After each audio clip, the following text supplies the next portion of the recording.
बिस्मिल्लाहिर्रहमानिर्रहीम। अस्सलाम वालेकुम डियर स्टूडेंट्स, कैसे हैं आप? हमारा आज का जो टॉपिक है वो कन्फेशन के मुतल्लिक है कि कानून शहादत ऑर्डर के अंदर कन्फेशन का क्या तरीक़ाकार है। तो कन्फेशन के मुतल्लिक हमारा आज का टॉपिक है कि जो आर्टिकल 37 से लेकर 43 कानून शहादत ऑर्डर, और एट द एंड हमने क्या करना है, हमने इसको कंपेयर करना है किसके साथ? एडमिशन के साथ। तो लास्ट क्लास के अंदर हमने क्या किया था? लास्ट क्लास के अंदर हमने एडमिशन के बारे में पढ़ा था। आज हम कन्फेशन के बारे में पढ़ेंगे थारोली, और फिर इस कन्फेशन का जो एक कंपैरिजन है उस एडमिशन के साथ, जो लास्ट क्लास में हमने स्लाइटली एक कंपैरेटिव व्यू लिया था, आज उसको हम एक डिटेल्ड व्यू में लेकर जाएंगे कि क्या इसके दरमियान कोई ताल्लुक़ है या नहीं है। हमारी आज की जो क्लास की आउटलाइन है, सबसे पहले हम इसकी डेफिनेशन देखेंगे कि जो कन्फेशन है इसकी डेफिनेशन क्या है, और उसकी डेफिनेशन के साथ साथ फर्दर मोर हमने क्या देखना है, फर्दर मोर उसकी डेफिनेशन के साथ साथ हमने ये भी देखना है कि क्या कोई कॉन्स्टिट्यूशनल प्रोटेक्शन इस हवाले से है या नहीं है। उसके बाद काइंड्स ऑफ द कन्फेशन, फिर वो फैक्टर्स जो अफेक्ट करते हैं कन्फेशन को अंडर आर्टिकल 37, फिर कन्फेशन बिफोर पुलिस और confession in the custody of police, ये है क्या, इसमें फ़र्क क्या है और इसकी एविडेंटरी वैल्यू क्या है।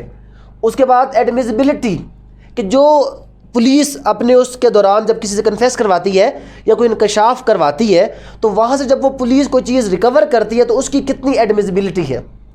फिर अगर वो फैक्टर्स जो अफेक्ट करते थे कॉन्स्टिट्यूशन को, उसको कन्फेशन को, अगर उनको रिमूव कर दिया जाए तो उनके रिमूवल के बाद कन्फेशन क्या अब एडमिसिबल हो जाएगा या नहीं हो जाएगा।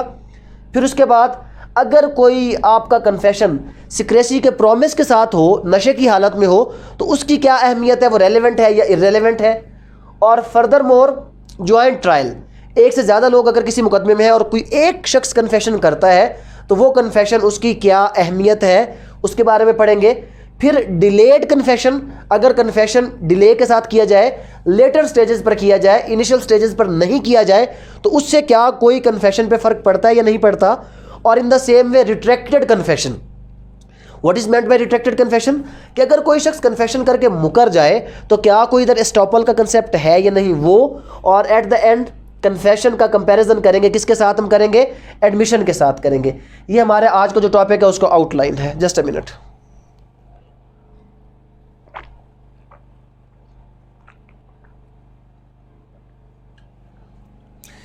तो सबसे पहले हम किसकी तरफ आते हैं? सबसे पहले हम देखते हैं डेफिनेशन, कि ये जो कन्फेशन है इसकी डेफिनेशन क्या है। तो यहां पर एक चीज मैं आपको बताता चलूं कि जो कन्फेशन है, जब हम इसकी डेफिनेशन की बात करते हैं तो कानून शहादत ऑर्डर के अंदर पर्टिकुलरली कन्फेशन का word in the definition class, या जिस तरह सेक्शन 13 ने एडमिशन को डिफाइन किया, उस तरह आपको कन्फेशन की पर्टिकुलर डेफिनेशन नहीं मिलेगी। तो जब किसी चीज़ की पर्टिकुलर डेफिनेशन नहीं होती तो ये क्या है? ये नॉट डिफाइंड, किधर? नॉट डिफाइंड इन QSO है। इसको कानून शहादत ऑर्डर के अंदर डिफाइन नहीं किया गया। तो फिर इसकी डेफिनेशन को हम किस हवाले से देखेंगे? तो जब किसी चीज़ की डेफिनेशन कानून शहादत ऑर्डर में नहीं है तो डेफिनेटली हम किस तरफ जाएंगे? उसकी लिटरल डेफिनेशन पर। तो अगर हम लिटरली डिफाइन करें कि ये क्या चीज़ है कन्फेशन, तो कन्फेशन क्या है? Confession is acknowledgement. अब यहां पर अगर एक्नॉलेजमेंट लगाऊं तब भी ठीक है, या क्या है? एडमिशन लगाऊं तो भी ठीक है। तो कन्फेशन क्या है? इज एक्नॉलेजमेंट और एडमिशन किस चीज का? Of guilt. इसको उर्दू में क्या कहते हैं? इकबाले जुर्म, किसी जुर्म को कबूल कर लेना। तो कन्फेशन क्या है? एक्नॉलेजमेंट है किस चीज का? गिल्ट का, किसी गुनाह का, किसी जुर्म का। अब यहां पर एक चीज आप क्लियर करें कि अगर हम इसकी डेफिनेशन बनाते हैं, कन्फेशन क्या है? Is admission of guilt. तो दर हकीकत कन्फेशन क्या है? ये एडमिशन है। किस चीज का एडमिशन? किसी गिल्ट का। जैसे हमने लास्ट क्लास में क्लियर किया था कि एडमिशन बहुत से हो सकते हैं, लेकिन उन बहुत से एडमिशंस के अंदर से जब आप किसी गिल्ट को एडमिट करते हैं, it is called the confession. It means that all confessions are basically admissions, but all admissions are not confessions, क्योंकि सिर्फ वो एडमिशन जो कि क्या है? एक्नॉलेजमेंट ऑफ गिल्ट है, it is called the confession. और बाकी सारे जो एडमिशन है वो क्या रहेंगे? वो एडमिशन ही रहेंगे। तो ये फर्क हो गया। तो कन्फेशन क्या हो गया? किसी जुर्म को कबूल कर लेना, किसी जुर्म को तस्लीम कर लेना, ये क्या है? ये हमारा कन्फेशन है। और जब हम इस कन्फेशन की अहमियत को देखते हैं किसके मुताबिक? आर्टिकल 13 कॉन्स्टिट्यूशन ऑफ पाकिस्तान, जब हम उस नज़र में इसको देखते हैं तो हमें पता चलता है that no man can be compelled to become his own witness. तो क्या मतलब हुआ इसका? कि किसी भी शख्स को अपने खिलाफ, तो कन्फेशन क्या होता है? मैं कन्फेस करता हूं कि मैंने जुर्म किया। तो जब हम कहते हैं no man can be compelled to become his own witness, तो it means that we can not compel any person to confess. हम किसी को कन्फेस करने के लिए मजबूर नहीं कर सकते। और यही वो सबसे बड़ी वजह है कि जिसकी वजह से confession before the police and confession in the custody of police has no evidentiary value at all. कोई उसकी अहमियत नहीं होती। क्यों? क्योंकि कॉन्स्टिट्यूशन ये कहता है कि किसी शख्स को मजबूर नहीं किया जाता। और नॉर्मली जब पुलिस के सामने कोई बंदा कन्फेशन करता है तो वो मार के डर से, उस डर से जब वो कन्फेस करके आता, कहता है जनाब मैंने तो थ्रेट था, मुझे उन्होंने मारना था इसलिए मैंने वहां पर कन्फेस किया था, अदरवाइज मेरा कोई ऐसा जुर्म के साथ ताल्लुक नहीं है। तो इसलिए उस कन्फेशन की अहमियत क्यों नहीं है? क्योंकि कॉन्स्टिट्यूशन ये कहता है that no man can be compelled to become his own witness. किसी शख्स को अपने खिलाफ गवाही के लिए मजबूर नहीं किया जा सकता। दैट्स वाई जो आपका कन्फेशन है इसकी किसी किस्म की कोई भी अहमियत नहीं होती। तो कन्फेशन क्या हो गया? एडमिशन ऑफ गिल्ट या इकबाल जुर्म कर लेना क्या है? कन्फेशन है। अब कन्फेशन की काइंड्स के बारे में चलते हैं, that what are the kinds of confession, और उन काइंड्स की वजह से इसके ऊपर कोई फर्क है या नहीं है। जब हम बात करेंगे काइंड्स ऑफ कन्फेशन की, तो इसकी बेसिकली कितनी काइंड्स है? दो है। First one is the judicial confession और सेकंड वन कौन सा है? Extra judicial confession. यहां पर मैं आपको एक चीज और बताता चलूं कि जुडिशियल कन्फेशन क्या होता है। ये तो होता है बिफोर मजिस्ट्रेट, जब आप किसी भी मजिस्ट्रेट के सामने कोई कन्फेशन करते हैं, और किस चीज़ के तहत करते हैं? अंडर सेक्शन 164 एंड 364 किसका? CRPC।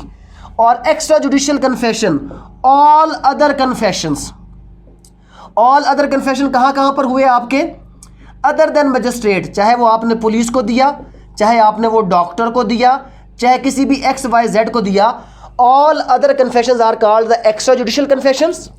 लेकिन जो कन्फेशन आपने ड्यूरिंग ट्रायल बिफोर मजिस्ट्रेट किया वो क्या है? वो है आपका जुडिशियल कन्फेशन। और यहाँ पर क्या चीज़ है? पूरा एक प्रोसीजर है जो कि CRPC में हमने डिस्कस किया हुआ ऑलरेडी।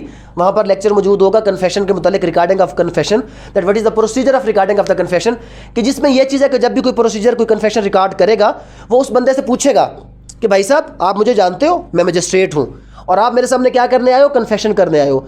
इससे पहले उसकी हथकड़ी, ये एक अंडर इन्फ्लुएंस है, ये उतार दी जाएगी, पुलिस को बाहर भेज दिया जाएगा और उसको सफिशिएंट टाइम दिया जाएगा सोचने का कि भाई साहब ये जो आप कन्फेशन कर रहे हो अपनी मर्जी से कर रहे हो ना। आर्टिकल 37 वाली चीज़ें कौन कौन सी? कोई थ्रेट, कोई प्रॉमिस, कोई अनड्यू इन्फ्लुएंस तो नहीं है ना आपके ऊपर, किसी ने आपको मजबूर तो नहीं किया, कोई आपके साथ वादा माफ गवाह बनने का वादा तो नहीं किया। ये एक प्रोसीजर जो हमने वहाँ पर डिस्कस किया था। तो एक्स्ट्रा जुडिशियल कन्फेशन, इसको हम क्या कहते हैं? इसको हम कहते हैं कि जनाब it is best piece of evidence.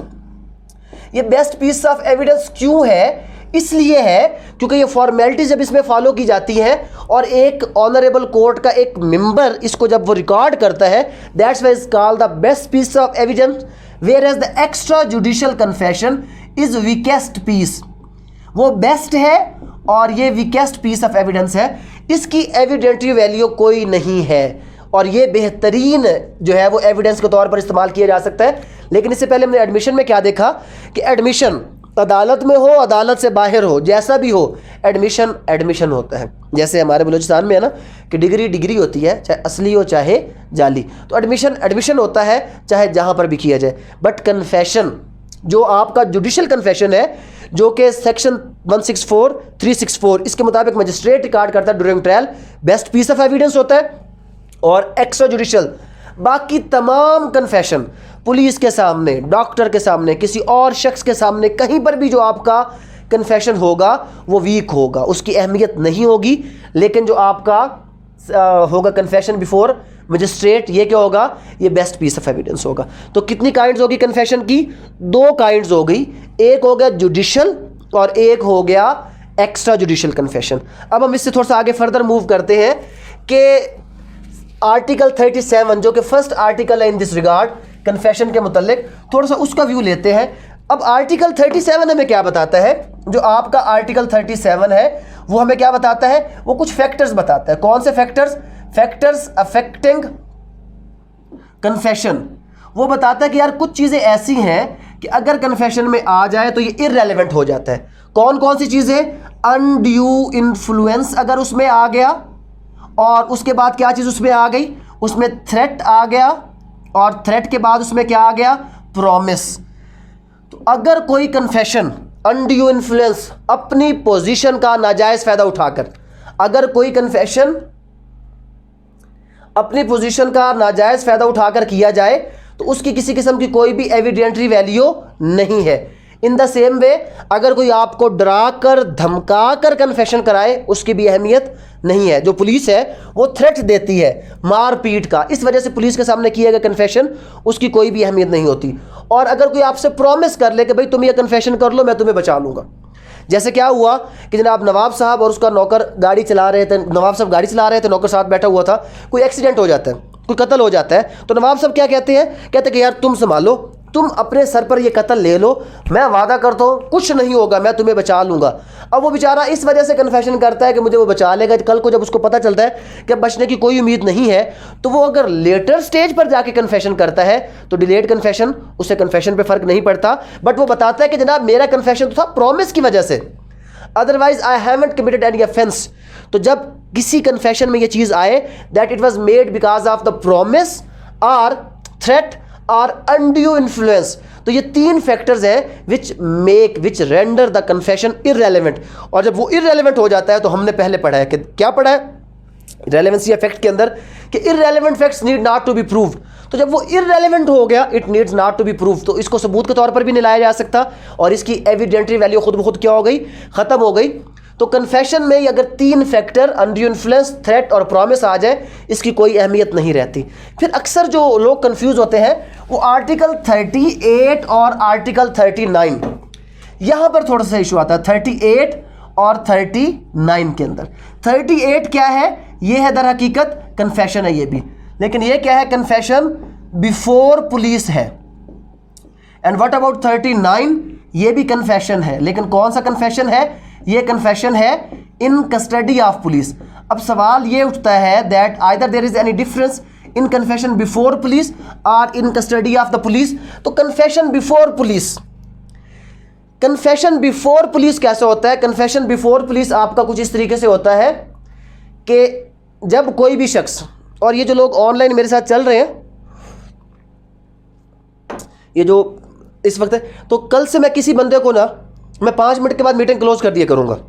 जब क्लास स्टार्ट हो जाएगी तो उसके बाद आप सुकून के साथ वो बैठ जाइएगा, बाद में जो रिकॉर्डेड लेक्चर है वो सुन लीजिएगा। लेकिन ये बार बार डिस्टर्बेंस जो आप लोग क्रिएट करते हैं ना कि जब जिसका दिल चाह रहा होता है वो क्लास के अंदर एंटर हो रहा होता है और मुझे बार बार उसको एडमिट करना पड़ता है, क्योंकि वो इसकी वजह से तबीयत ख़राब होने की वजह से मैंने सब लोगों को भी वो किया हुआ है कि आप लोग अपने अपने काम करो, मैं ये काम खुद कर लूँगा। तो इसलिए कोशिश किया करो कि आप इन टाइम जो है वो उसमें आप लोगों ने इंतज़ार करना होता है। हाँ थोड़ा सा लेट होती है क्लास, तो कोशिश किया करो फिर भी आप लोग इन टाइम आ जाया करो ताकि बार बार डिस्टर्बेंस क्रिएट ना हो। कन्फेशन बिफोर पुलिस और confession in the custody of police, उसके बाद क्या है? आर्टिकल आपका 38 है और 39। इसमें क्या फ़र्क है? पहली बात यह है कि कन्फेशन आइदर बिफोर पुलिस और इन द कस्टडी ऑफ पुलिस, दोनों ये कोई भी एविडेंस नहीं है, इनकी कोई भी एविडेंटरी वैल्यू नहीं है, ये काबिल अदखाल शहादत के तौर पर नहीं लिए जा सकते। फ़र्क ये है confession before police, confession before police ये कहता है कि मैं गया खुद पुलिस के सामने अभी तक वो जुर्म जो है या तो पुलिस को पता ही नहीं चला, अभी तक FIR ही नहीं दर्ज हुई, अभी तक रिपोर्ट ही नहीं हुआ, यहाँ पर मैंने किसी को मारा, कत्ल किया और साथ ही मैं पुलिस के सामने चला गया कि जनाब मुझे पकड़ो, मैंने ये जुर्म किया है, मैं कन्फेशन करता हूँ। अब मुझ पर कोई पुलिस का थ्रेट तो नहीं था ना, मैं खुद से गया पुलिस के पास और मैंने वहाँ पर जाकर क्या किया? कन्फेस किया। जब मैं खुद से गया कन्फेस किया, इवन देन मुझे ये डर था कि आज भी तो कल तो पकड़ा जाऊँगा, तो वो सब कुछ तो होगा, तो बेहतर मैं पहले ही अपनी जान क्यों ना छुड़वा लूँ। तो इसलिए मैंने क्या किया? कन्फेशन बिफोर पुलिस कर दिया। तो कन्फेशन बिफोर पुलिस क्या होता है? बिफोर अरेस्ट, जो आप पुलिस के सामने जाकर कोई कन्फेस करते हैं, पुलिस आपसे अगर कुछ पूछती है तो उसके बदले में आप किसी जुर्म को कन्फेस करते हैं, it is confession before police. And confession in the custody of the police after arrest. तो ये जो कन्फेशन होता है ये बिफोर अरेस्ट होता है कि जब आप अरेस्ट अभी तक नहीं हुए फिर भी आप कन्फेशन करते हैं और इन कस्टडी ऑफ पुलिस आप थाने के अंदर हैं, अरेस्ट हो चुके हैं। अब आपके पास वाकई डर था कि पुलिस कोई मार पीट ना करे। इवन देन ये जो दोनों कन्फेशन है, चाहे वो बिफोर पुलिस है, बिफोर अरेस्ट, एंड चाहे इन the custody of police after arrest है, दोनों की कोई भी अहमियत नहीं है। ये हो गया आर्टिकल 38 और 39 का फर्क। आर्टिकल 40 ये कहता है कि कोई इंफॉर्मेशन, 40 बेसिकली क्या करता है, रिकवरी की बात करता है, और वो कहता है कि कितनी आपकी जो इन्फॉर्मेशन है वो क्या हो सकती है, वो प्रूफ की जा सकती है, कि एडमिसिबिलिटी ऑफ इंफॉर्मेशन के बारे में डील करता है। मतलब क्या है कि ये बात उसने क्लियर कर दिया, किस चीज़ को क्लियर कर दिया, कि जनाब जो article 38, 39 confession before police, confession in the custody of the police, both have no evidentiary value, लेकिन उस कन्फेशन के बदले में शर्त यह है कि उस कन्फेशन के बदले में अगर पुलिस जाती है और कोई रिकवरियां करके लाती है, तो सवाल ये उठता है कि अगर आपने जुर्म नहीं किया तो ये चीज़ें यहाँ पर मौजूद है, आपको कैसे पता चला? तो वो रेलेवेंट है। जो मटेरियल रिकवर्ड होता है कन्फेशन से, वो मुकर गया, वो बाद में देखा जाएगा ट्रायल स्टेज के ऊपर, बट वो चीज़ रेलेवेंट है कि जनाब अगर ये चीज़, ये बंदा इन्वॉल्व नहीं था, ये कन्फेशन इसने गलत किया, तो what about these recovered articles, इसके बारे में आप क्या कहते हैं? तो वो चीज़ें रेलेवेंट हैं। फिर आगे आ जाता है आर्टिकल 41 के बारे में हम चलते हैं। आर्टिकल 41 क्या कहता है? वो ये कहता है कि भाई एक कन्फेशन, हमने क्या पढ़ा 37 और 41 उलट। 37 में हमने क्या पढ़ा था? 37 में हमने ये देखा था कि कोई भी 3 एलिमेंट्स, कौन से? जो अनड्यू इन्फ्लुएंस है, और उसके बाद क्या था? थ्रेट था, और थ्रेट के बाद क्या था? प्रॉमिस। हमने वहां पर ये देखा था 37 के अंदर कि जी ये 3 चीजें हों तो आपका कन्फेशन इररेलेवेंट हो जाता है। और आर्टिकल 41 क्या कहता है कि अगर 3 एलिमेंट्स को जो कि वहां पर मौजूद थे, इनको क्या कर दिया जाए? रिमूवल कर दिया जाए। अगर ये सब कुछ क्या क्या, अगर ये रिमूव कर दे आप, अनड्यू इन्फ्लुएंस को, थ्रेट को, प्रॉमिस को अगर आप रिमूव कर देते हैं, तो in case of the removal of these 3 elements, वो आपका कन्फेशन रेलेवेंट बन जाएगा।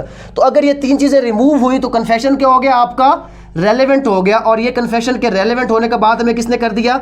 ये रेलेवेंट होने की बात हमें कर दी आर्टिकल 41 के अंदर। ये बात की गई है कि ये आपका कन्फेशन क्या हो जाएगा? Relevant. When undue influence, threat और promise, these factors are these elements, ये क्या होते हैं? They are removed from the confession. In such a case a confession which is otherwise irrelevant becomes relevant. उसके बाद आ जाते हैं जनाब नेक्स्ट हमारे उसकी तरफ, जो कि है कि confession due to the secrecy of promise. तो ये जो कन्फेशन 42 के अंदर है, कन्फेशन ड्यू टू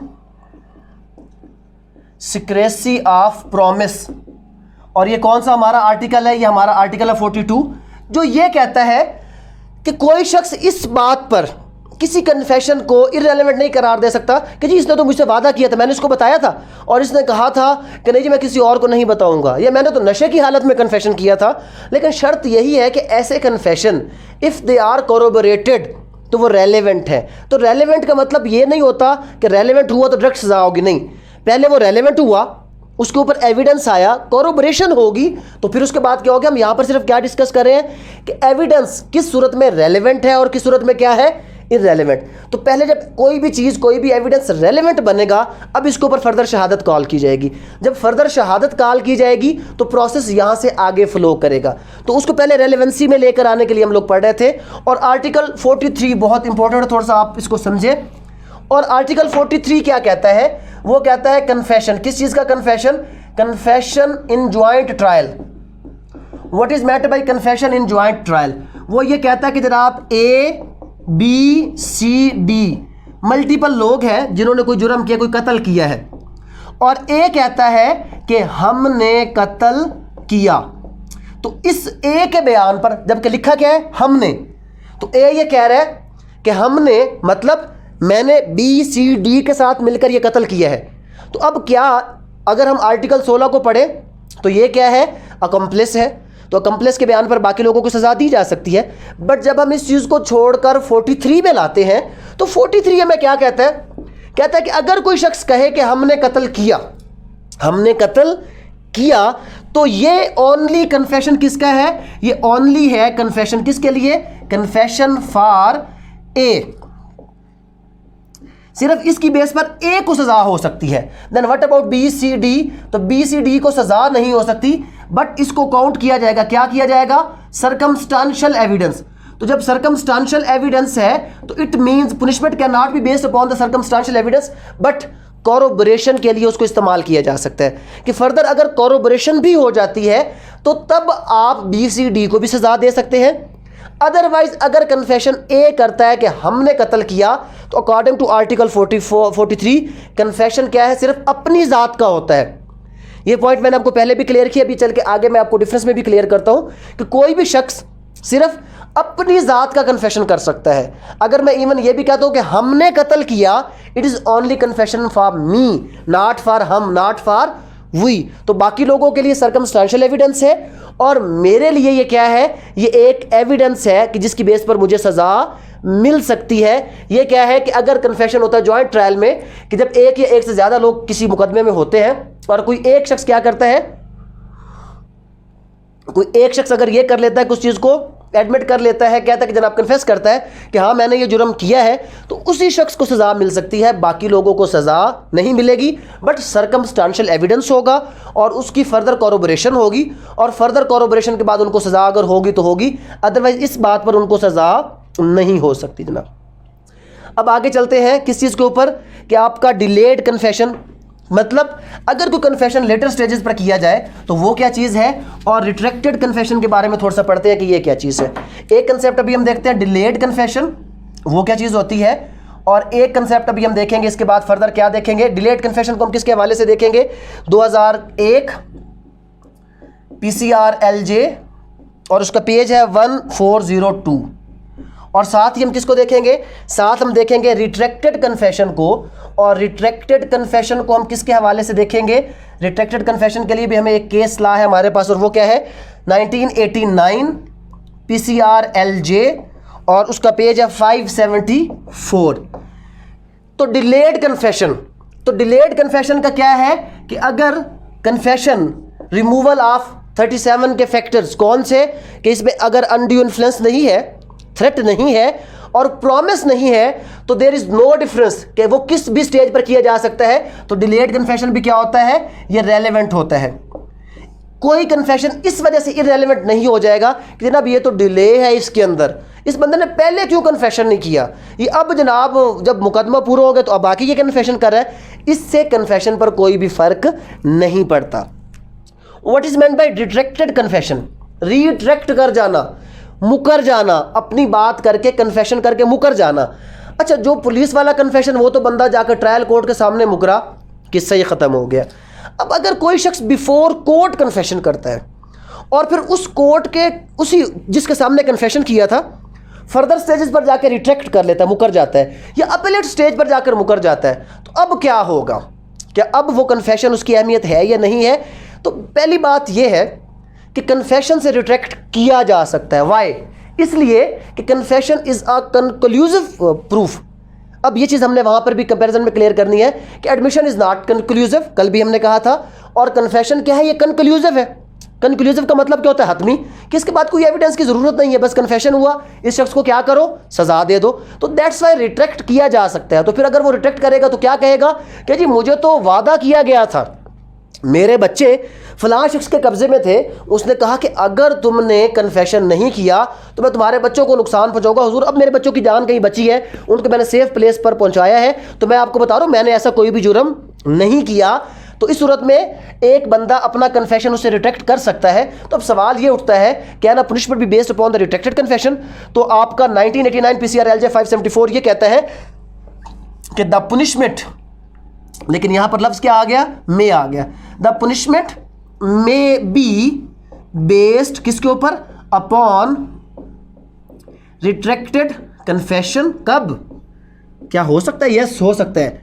व्हेन? कब? व्हेन इट इज कोरोबोरेटेड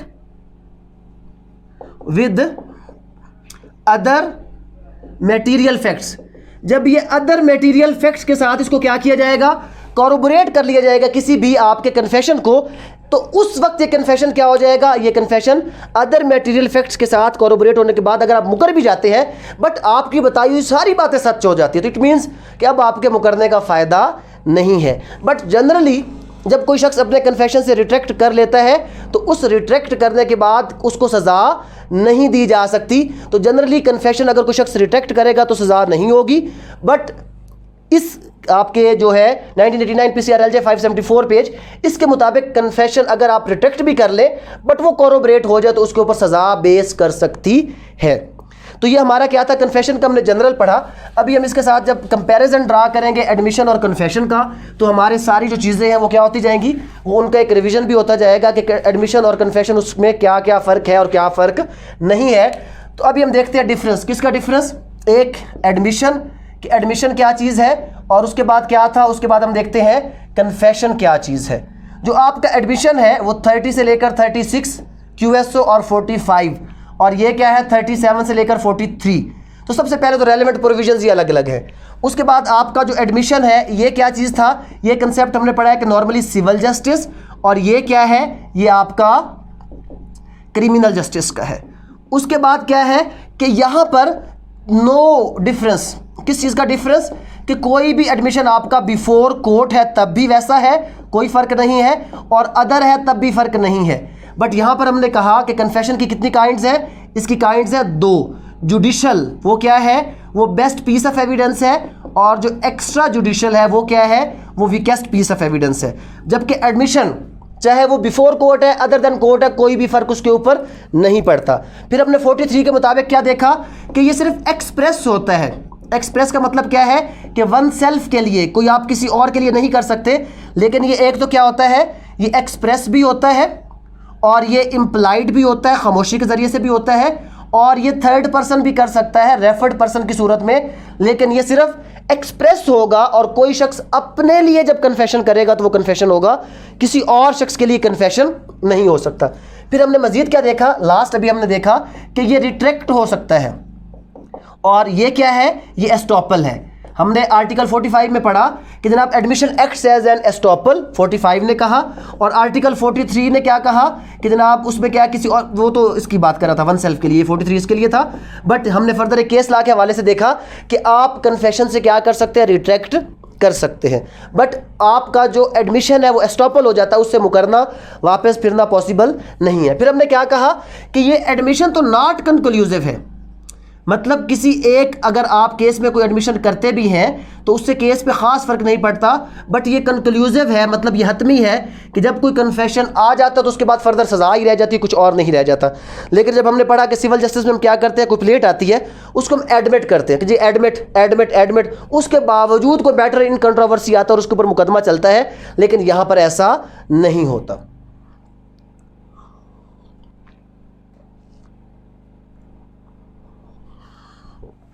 अगर मैं सिंपल वर्ड्स में क्या कहूं कि ये जेनेसिस है और ये स्पेशीज है, मतलब क्या है कि ये बच्चा है आपका कन्फेशन, और ये उसकी क्या है, ये माँ है, और ये क्या है, बच्चा है।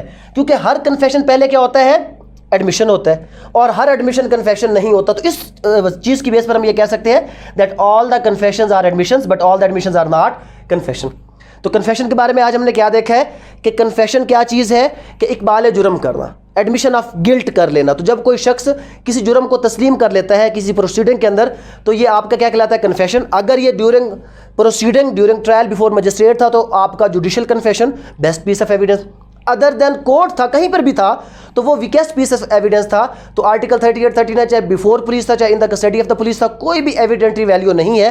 हाँ, इस कन्फेशन पर अगर पुलिस कुछ रिकवरी करती है तो उसकी कुछ अहमियत होती है। और 3 चीज़ें हैं जो आपके कन्फेशन को क्या करती हैं, इररेलेवेंट बनाती हैं।